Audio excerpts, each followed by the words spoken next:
Hello, everyone, and welcome to today's Ostmine webinar, Smarter Navigation of the Grants Landscape, Strategies for Success, presented by RSM.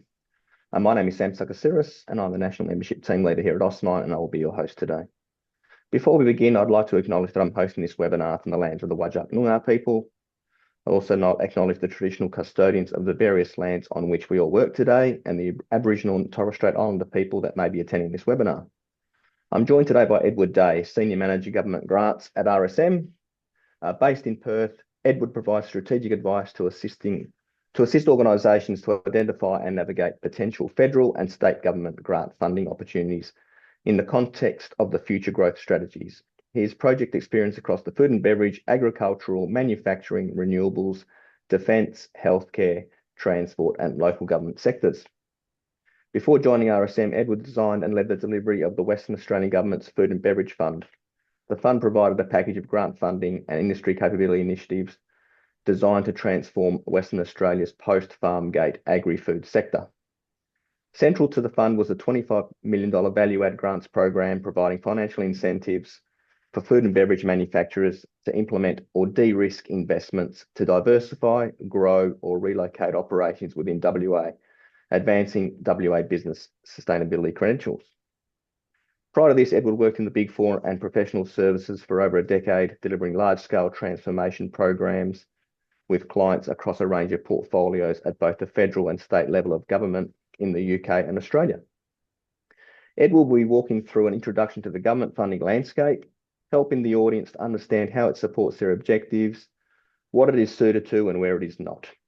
He will articulate the mindset needed to be successful and provide a high-level horizon scan of current and relevant funding opportunities across the MET sector value chain, from supporting researchers and innovators developing, commercialising and scaling new technologies to large industrial emitters seeking to implement these at a scale.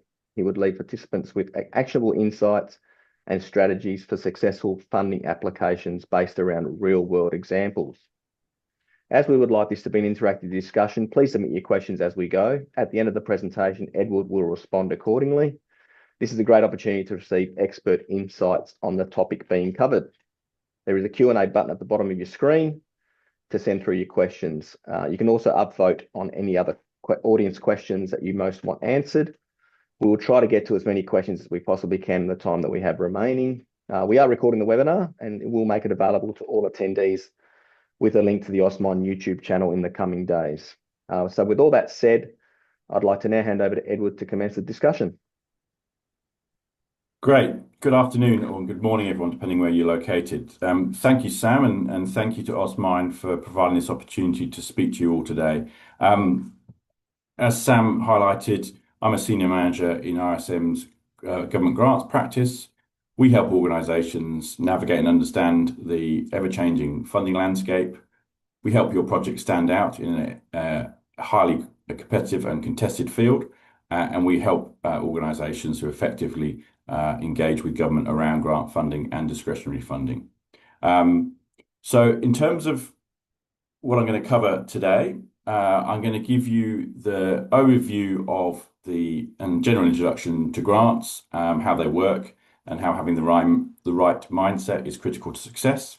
I'll give you a flavour of some of the programmes on the horizon that could be relevant to the METs and mining companies, both large and small.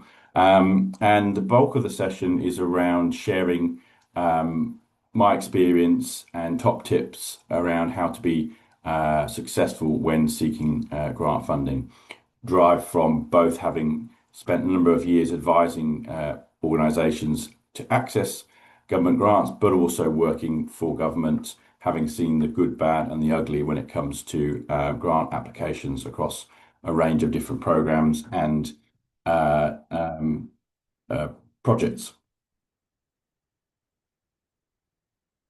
So moving on, so in terms of government grants, they tend to cluster around government's priorities. They are there to help industry support government to deliver their priorities and deliver their objectives. So typically we see government grants clustering around sort of the hot topics, the sectors of the day.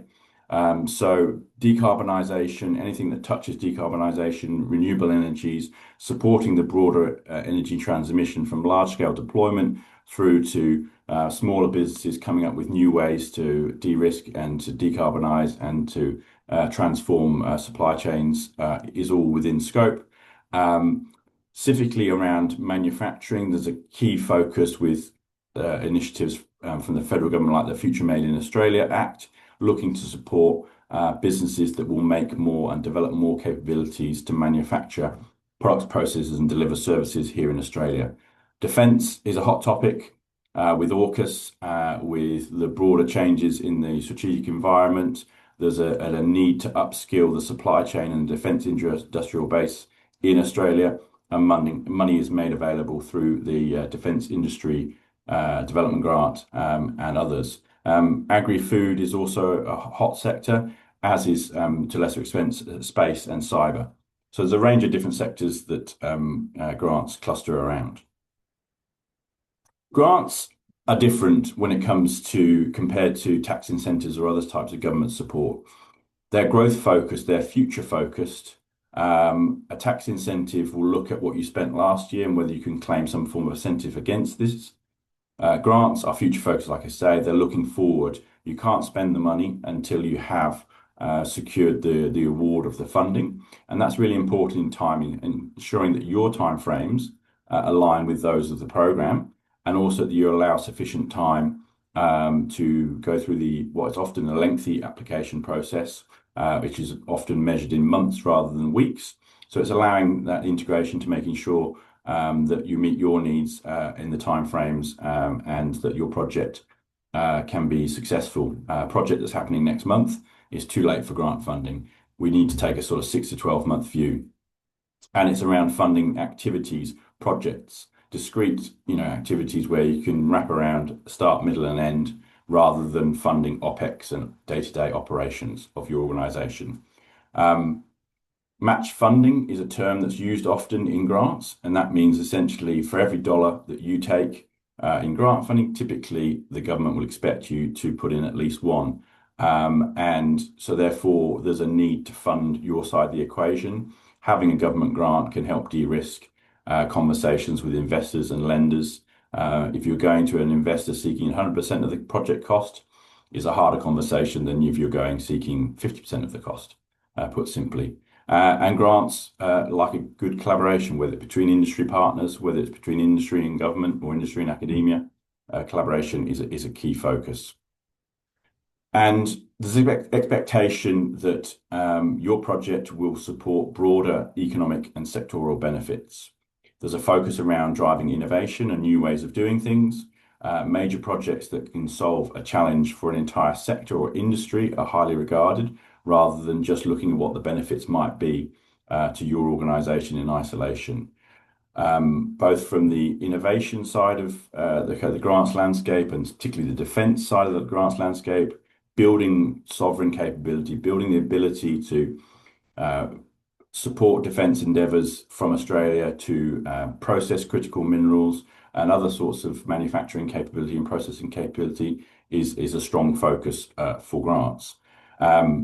Generating regional economic development and jobs more broadly is also a key focus. And I guess the overall point being that the focus and the mindset to success needs to be around how can I help government succeed?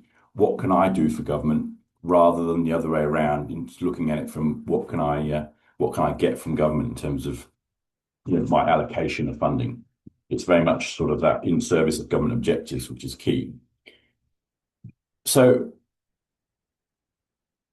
I'm now going to talk you through over the next couple of slides, a couple of the key programs that are out there that might be relevant to businesses in the mets and mining sectors.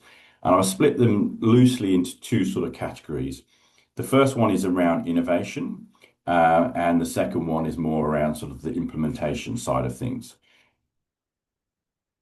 So the first one is the Industry Growth Program, providing grants of up to $5 million on a match funding basis.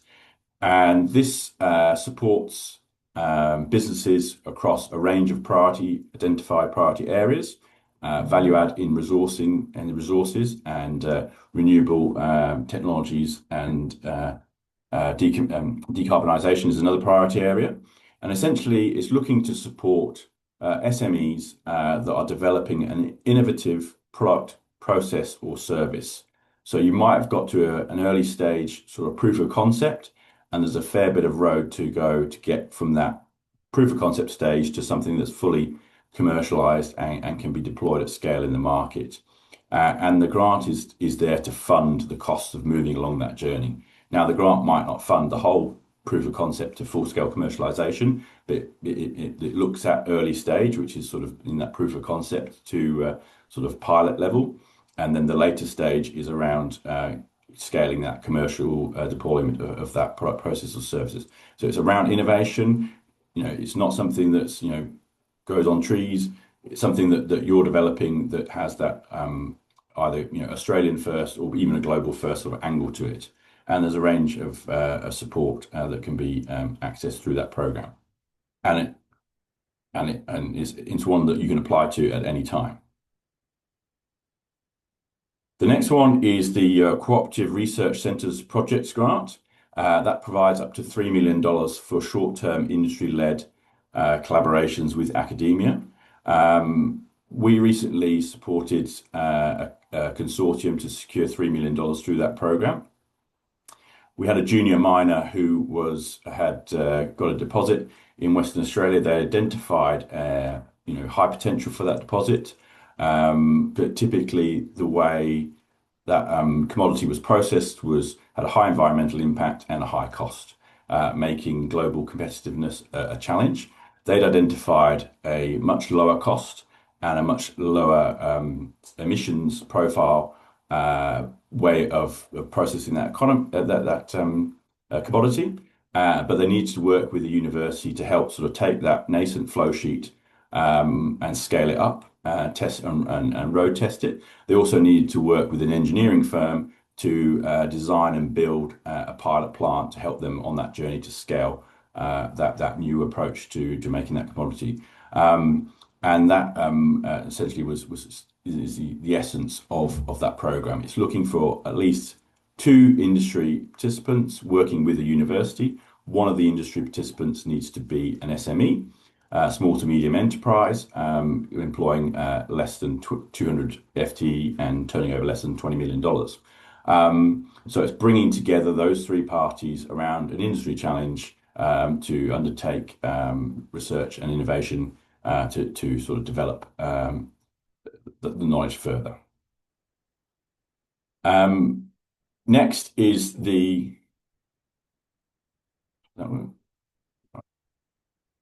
we go. So this is the Australia's Economic Accelerator, AEA, 2 streams within this, and this is where the applicant has to be a university. But in the context of this program, we've worked with a number of universities where they're collaborating with a private sector partner. So the project that I gave as an example for the CRCP grant, they have subsequently accessed AEA funding for a later stage of the development of their program. So there's an opportunity with grants to look at them in a strategic nature and say, well, at this stage of my project's development, I can access this type of funding. And in the future, when we get to these types of activities, it could be suited for a different type of funding. And that's the role that we play, is helping organisations to understand not just what's out there today, but also what could be there in the future. So the AEA, as I say, is university-led. Typically has been annual rounds. We're starting to see those come slightly more frequently. And there's up to 500K for sort of the early stage projects and up to 5 million for the later stage projects. So we're certainly seeing private sector businesses working with universities and they see the value, and the private sector business typically pays our fees, which is always good. So moving on to the more implementation focus, the larger scale grant programs, the first of which is the Powering the Regions Fund. So this is a federal fund administered by ARENA, so the Australian Renewable Energy Agency. And the fund has many billions of dollars within it and provides grants of up to $50 million through two streams. The first is the industrial transformation stream, which is a $400 million fund, and that's targeting regionally located ENGA reporting, so those that have to report their emissions. And from a regional, so it's facilities that are located outside of the main capital cities. The Kwinana industrial zone just outside of Perth is classified as a regional facility for the purposes of this grant. And that provides a range of funding opportunities in terms of innovation around industrial decarbonisation and later stage projects where they're advancing the large scale deployment of commercial deployment of decarbonisation and industrial initiatives. The second stream, which is open now for a second round, so that is targeted, the Safeguard Transformation stream is targeted at the top 200 emitters in Australia who are subject to something called the Safeguard mechanism that requires them to baseline their emissions and commit to developing a pathway to reduce those emissions over time. And the Safeguard Transformation stream funding is available to support those endeavours. We recently supported a company to secure a $37 million grant through that program. So it's a program that we know well. It's very much focused on helping trade exposed safeguard mechanism facilities with large scale decarbonisation. So that often they are complex facilities with complex processes, either extraction, processing, and all ports in between. And so the level of emissions is significant, and the opportunity to reduce those is also equally large. The next program is the Future Made in Australia Innovation Fund. That has a range of different funding limits available within it. It is clustered around three priorities, the first of which is $750 million available for green metals. That includes iron, steel, alumina, and aluminium production. It noted that those significant emissions associated with those industries, and they're hard to abate. There is a minimum amount of $1 million per grant on a match funding basis. The maximum is not capped. It comes down to how much money is left in the funding envelope at the time of your application being considered. They're looking at first of kind solution development to support those industries to decarbonise, and also looking at how the commercial scale deployment of certain technologies can be accelerated in the context of those industries. The second priority area is around renewable energy technology manufacturing. So that provides grants of from $250,000, again, similar to the green metals. The maximum is not capped, it's dependent on how much money's left. That covers a range of technologies, so battery storage technologies that's not covered through another program, which I'm about to come on to, thermal energy storage technologies, renewable hydrogen, both in terms of the production of renewable hydrogen and associated infrastructure around that, EV charging and associated infrastructure, and then battery electric powertrains for light, medium, and heavy goods vehicles, as well as transmission line technologies and other ways that can support efficient distribution of electricity. So the final one is around supporting the development of a low carbon liquid fuels industry in Australia. They've allocated $250 million to that, and the grants range anywhere between $1 million and $50 million. All of these are on a match funding basis. So for every dollar you take, there is a requirement that you provide one from your own resources. They're seeking to accelerate, again, commercial scale domestic production of low carbon liquid fuels, looking to support the pre-commercial technology development in that space, noting that this is still an emerging field and there's still a way to go to sort of to develop the range of technology needed. Feedstock and the supply chain into those types of projects is key, and so there is money available to look at innovative ways of of processing that and sourcing the feedstock required to develop those types of fuels. The last one on this is the Battery Breakthrough Initiative.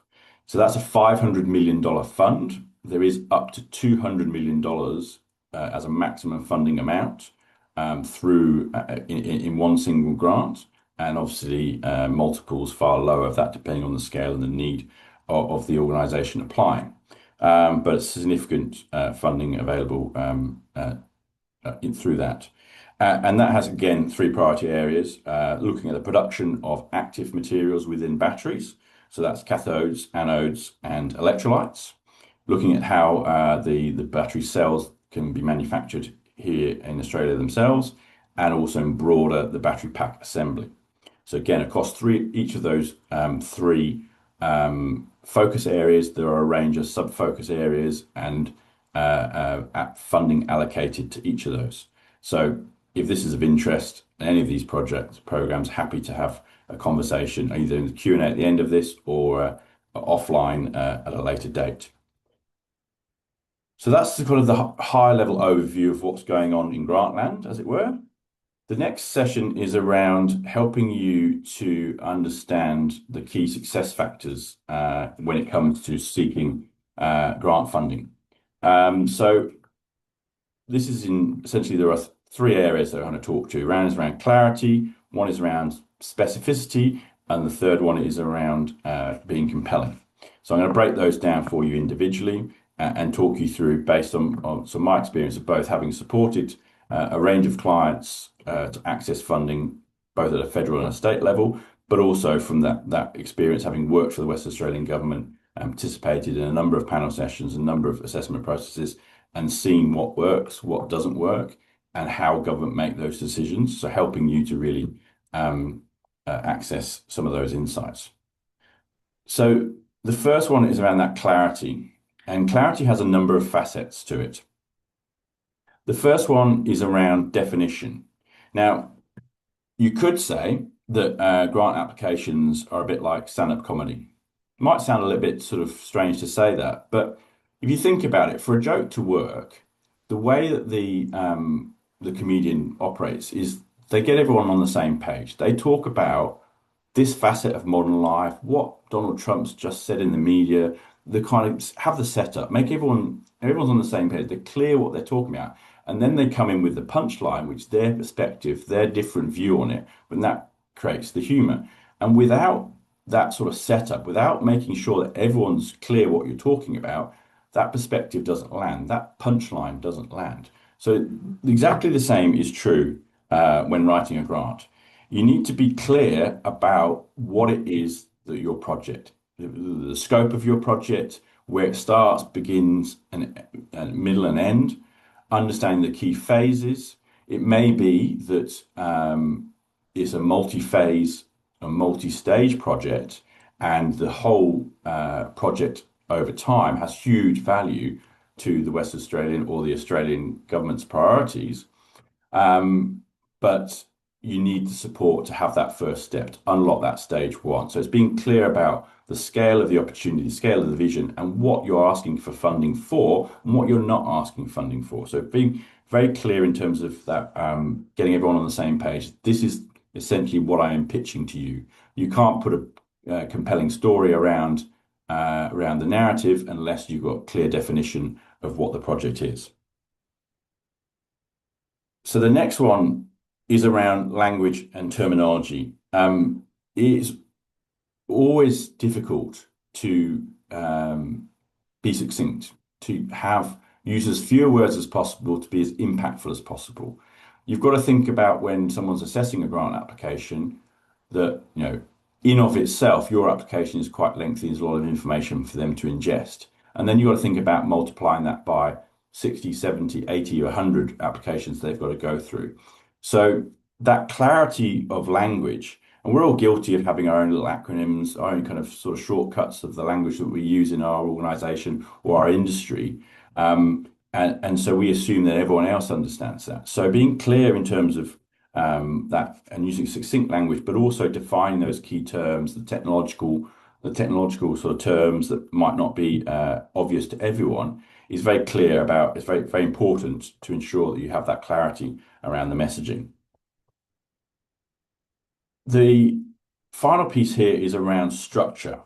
And then structure can add values in two different ways. Both the physical structure of your text, of your paragraph, so using clear headings, bullet points, breaking it down, an introductory paragraph, the scope of this project involves and has 3 stages, which are A, B, C. That structure helps bring that clarity, and that also helps you to have a structure in your narrative. So understanding this is the situation, the problem. Here is the solution that I'm proposing, and here are the benefits to you. Having that well-structured logical argument helps increase the chances of success. And any good story, as we know, has a beginning, middle, and end. So having that flow in your argument, in your narrative, making sure you set up the key points that the reader needs to know to be able to put the great benefits that your project will deliver into a meaningful context. So the next factor is around specificity.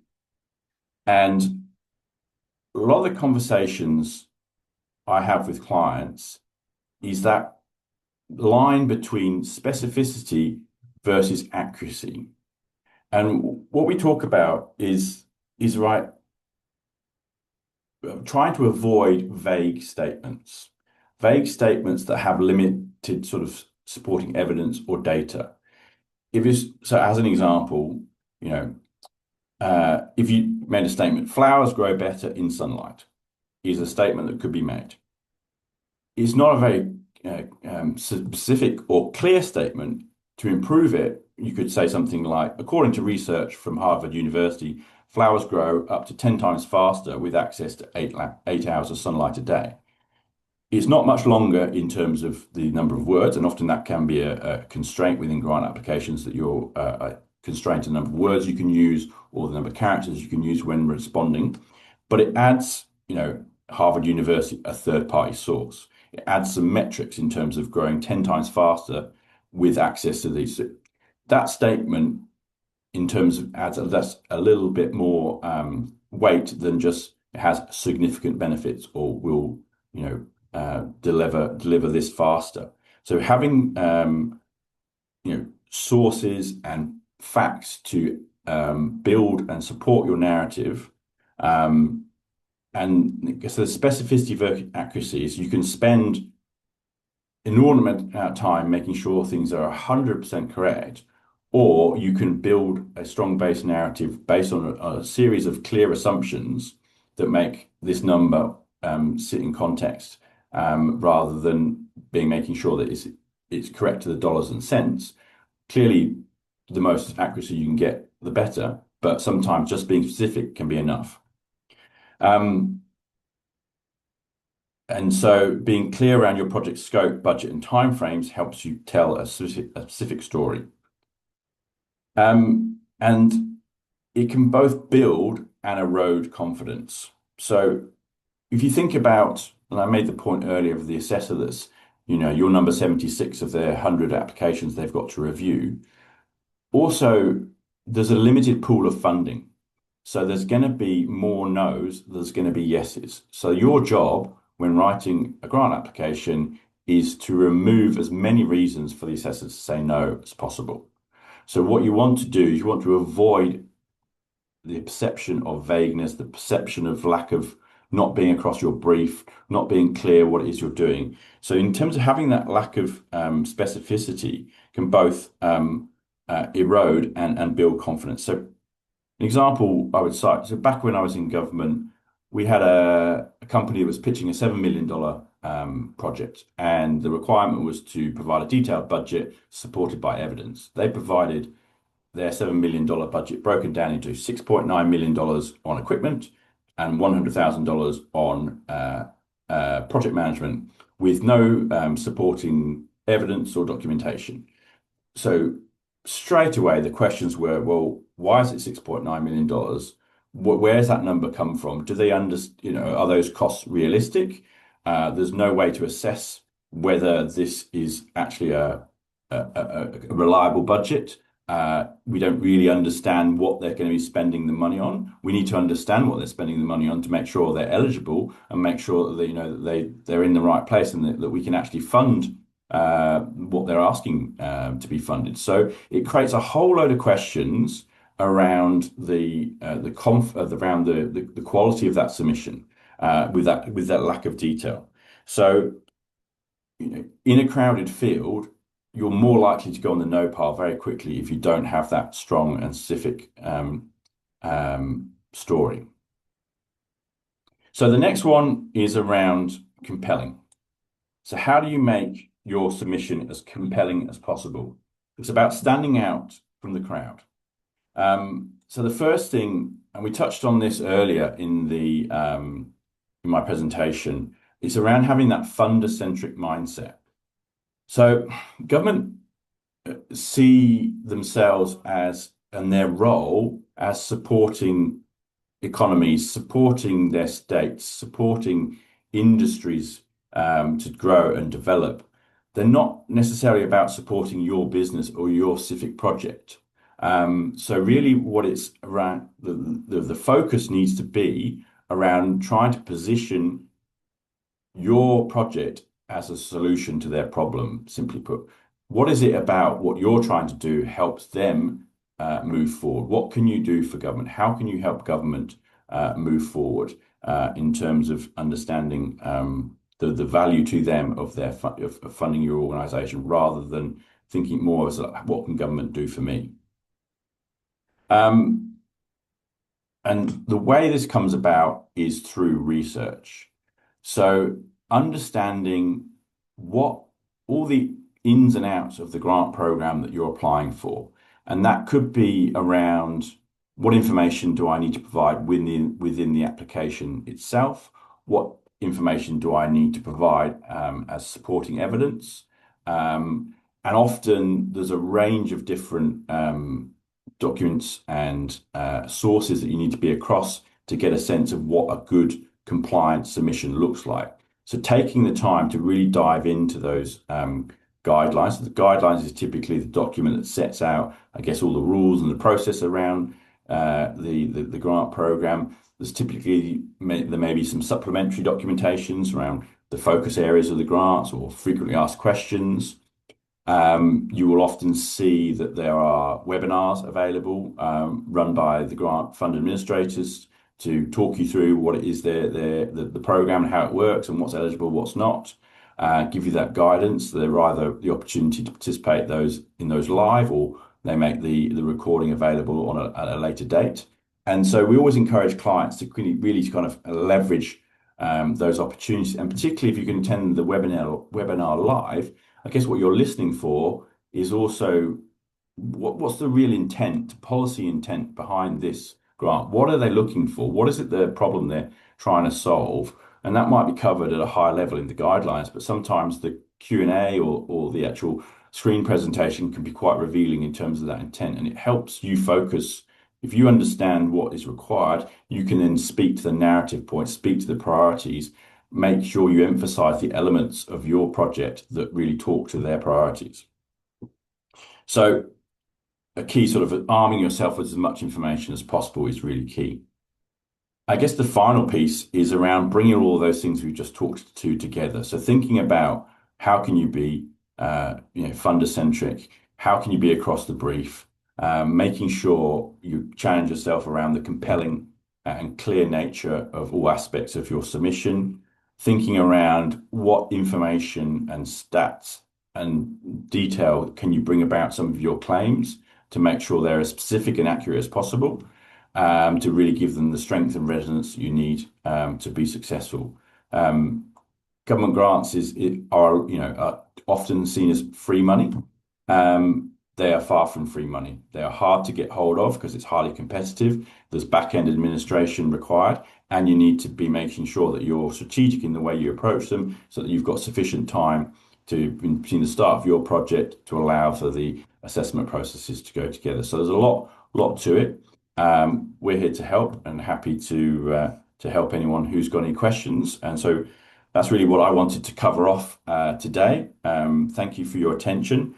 If you really enjoyed this presentation, then I'm going to be doing it again at the Global Resources Innovation Expo in Perth in May. So hopefully get to see some of you there. But for now, though, I'll hand over to Sam and we'll go through the Q&A. Thanks very much, Edward. Great insights there into how to help people make the best opportunity of a bid for a grant. Okay, time for the questions, and let's have a quick look at what we have. The first one I have here is how much time on average will my team need to commit to the grant process?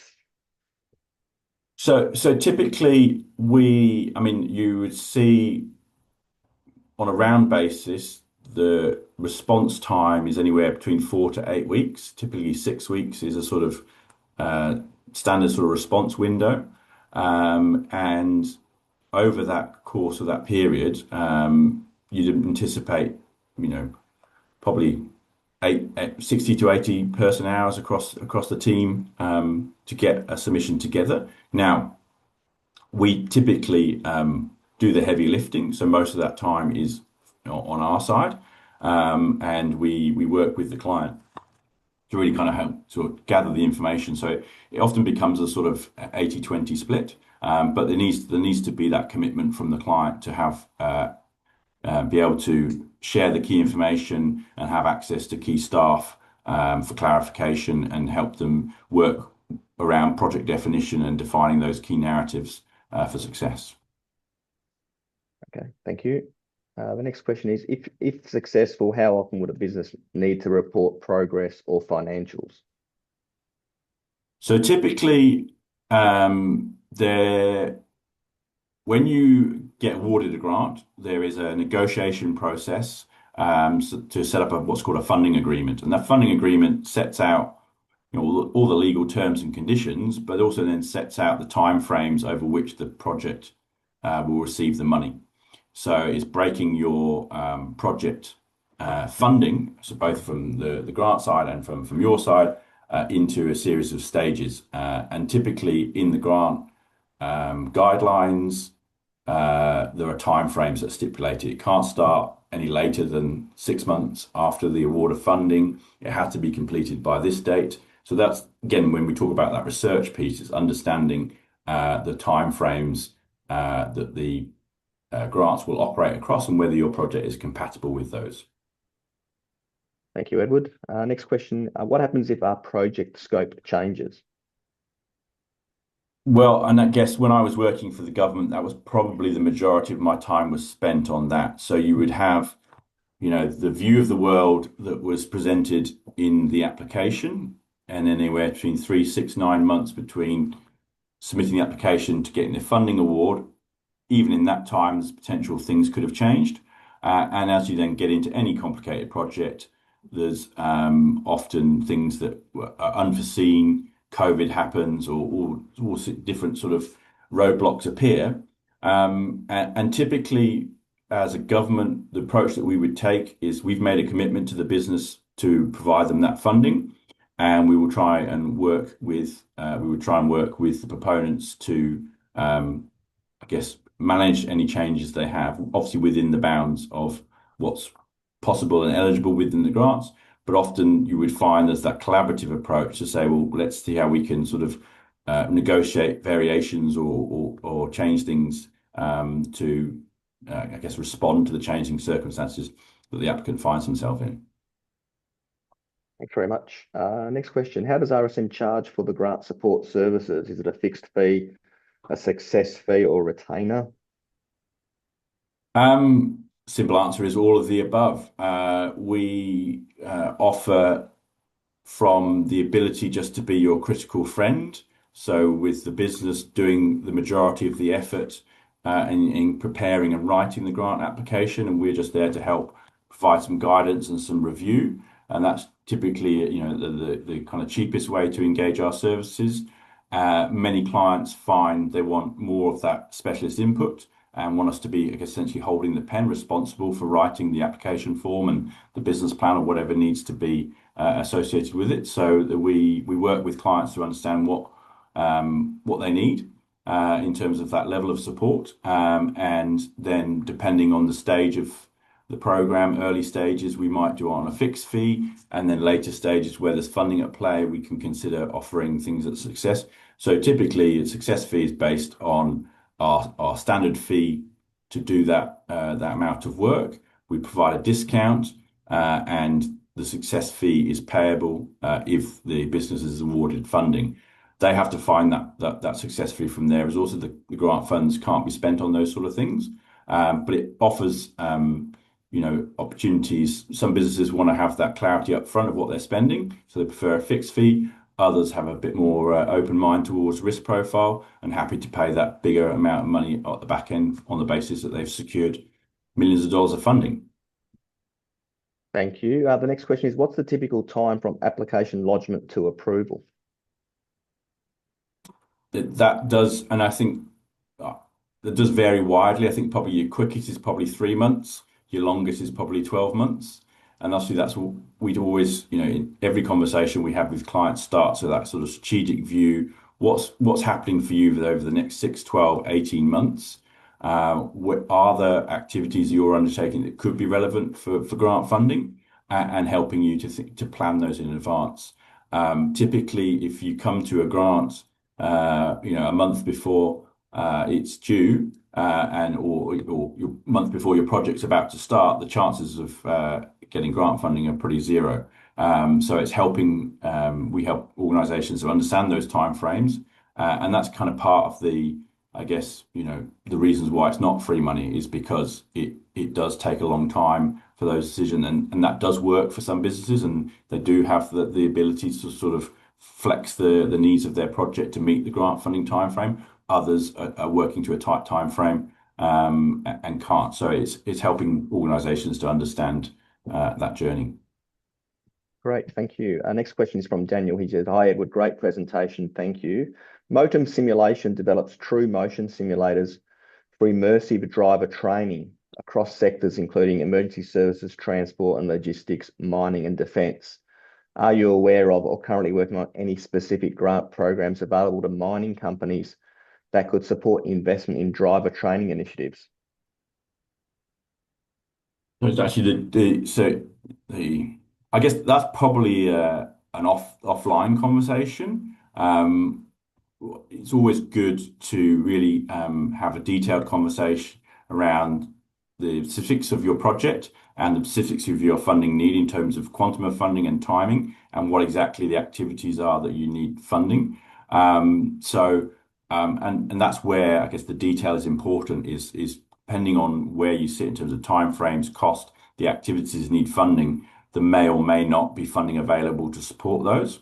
So I'm happy to have that conversation offline rather than in the live session. Okay, thank you. The next question is, we tend to get tripped up on grant applications as we have a complex company structure. For example, our buildings are all owned by different entities, so providing ownership of current manufacturing assets is not simple. Can you suggest a way around this? Okay, again, it comes down to the detail. Often providing, that where there's opportunities to provide through the narrative. A picture tells 1,000 words. Again, it comes down to what is the entity that is applying for the funding, how do they relate to potentially the facility or the building that's going to be the subject of the funding. So again, it would come down to the specifics and whether there's a way within the application to I guess to paint that picture around the ownership structure. Often, with time available, there's the opportunity to approach the funders before the submission deadline to talk through the project and talk through some of those complexities, seek their advice about how would be best to present this. Often that's an opportunity. So again, it's about taking the time to understand the requirements, have those conversations up front, and be sort of understand what the potential objections could be by the funder and how you could then position your answer sort of make sure that it sort of answers their questions. Thank you. The next one is, what does RSM like to cover in an initial discovery meeting? So typically it's around understanding the organization. Where are you at in terms of level of maturity? Are you, a relatively nascent startup enterprise?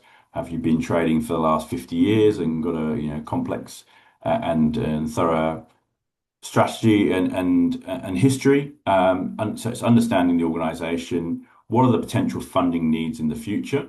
And when will they fall? What are you planning to spend? What are the strategic investments you're planning to make? And it's those projects that we can potentially hang grant funding around, and then understanding your ability to match funding. If you're an early stage business, how do you plan to sort of source those funds? As a more mature, larger scale business, often we find that global or internal competition for capital is fierce.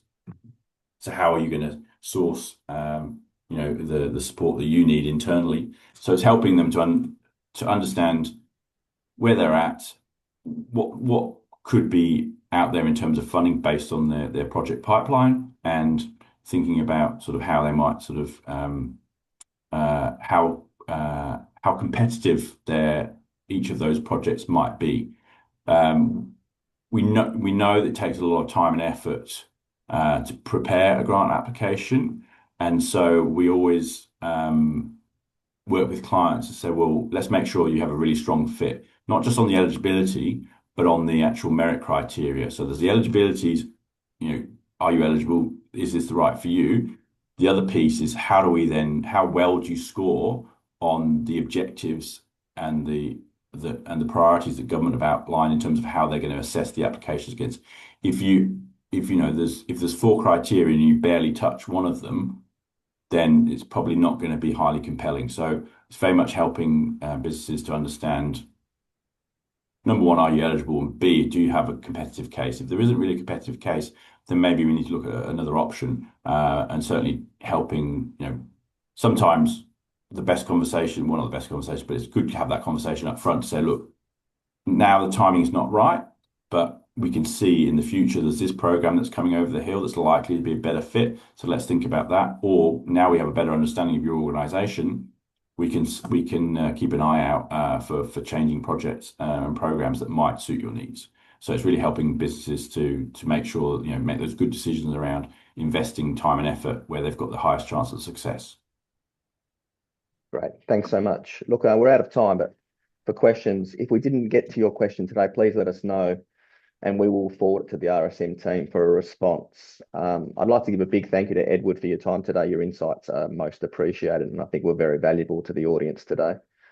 Look, just a reminder, we have recorded the presentation today, and we'll send you all a link to access the video through the Osmine YouTube channel. Thank you to everyone who's attended, and we look forward to welcoming you to our next Osmine webinar. Thank you.